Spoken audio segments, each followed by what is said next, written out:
pamoja na ulevi wako, pamoja na matunguli yako, njoo hapa tukuvue bangili uzofaa. Yesu aje akusafishe upya. Bwana Yesu asifiwe sana.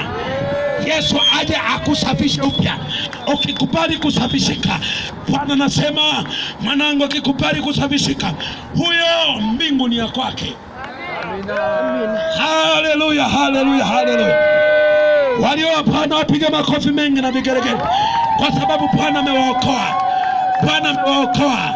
Bwana Yesu asifiwe sana. Amina. Jeuri yetu ipo kwa Yesu.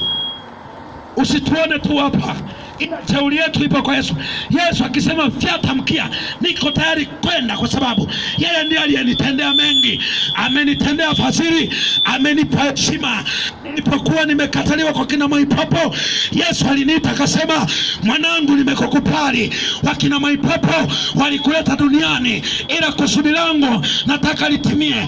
Hata kama umekataliwa na familia, hata kama umekataliwa na ukoo, umebadilisha na jina, unajiita sijui Siame, sijui unajiita sijui nani, sijui unajiita sijui Sinkani, sijui Sinani, sijui Mwaipopo, sijui nani, toka kwa Yesu pone mpendwa. Jina lako alikupeleke mbinguni. Amina. Tunaenda mbinguni tukiwa ndani ya Yesu. Tunaenda mbinguni tukiwa ndani ya Kristo.